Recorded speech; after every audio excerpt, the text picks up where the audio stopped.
Weather improving this morning, 6:47 the time on this Friday. Yeah, so the storm's kind of gone through our area. Another big change coming our way, a dip in temperature. Gunnar Consol, he is here tracking the latest.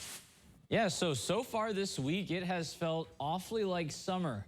This week is going to feel a little bit more like March and early April. So spring-like weather returning to the tri-state, gonna help save us some money on our AC bill, as we won't be needing those air conditioners. We may need those heaters just a little bit, but I think we're at that point in the year where if we just turn that thermostat off the next few days, we'll be able to go through the ebbs and flows of the warmer afternoons but the cooler overnights. Just the windows open should keep you cool enough. But right now we are looking at cloudy conditions. It looks pretty glum out there, especially out towards Owensboro. We still have a few drops on our camera. We also are dealing with some pretty gloomy skies out towards Newburgh as well.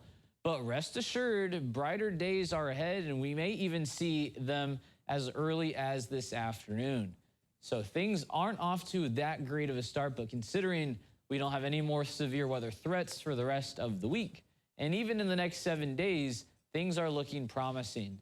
So we are going to be continuing to look towards our west, as that's where we'll see those clearing skies, not seeing them all that much looking towards the south. So things are dreary out there. We are seeing cool conditions as well. So it's cool and damp. Feels a little bit more like the weather in England, not Indiana. So 50s and glum. We are going to be seeing cooler conditions this afternoon compared to yesterday. The past few days we've dressed like summer. Be prepared to dress in those sweaters, those hoodies, because temperatures are dropping compared to this point yesterday. We're 4 degrees cooler in McLeansboro, so not that drastic of a difference, but we'll be noticing it by this afternoon. This afternoon, the 24-hour temperature difference will be a little bit more extreme, closer to about 20 to 30 degrees. Now, that's all because a cold front is bringing in some gusty conditions, those winds coming from the north, delivering a fresh supply of air from Minnesota, even Ontario and Saskatchewan. So we got cool Canadian air filtering in, and that's why we won't be reaching the 80s today like we have the past 5 days. We will only be reaching those low 60s.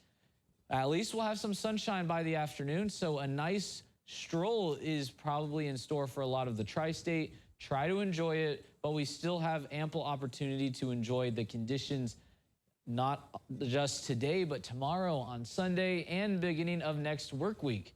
And things are looking pretty stellar as we head towards the beginning of next week as well. We won't even be pushing 70 degrees at all the next 7 days. At least that's how it's looking right now, as we look to remain below average for the next whole week. Now, the outlook for the end of the month into the early part of May, it's looking like we could have that warmer above average weather returning to the tri-state.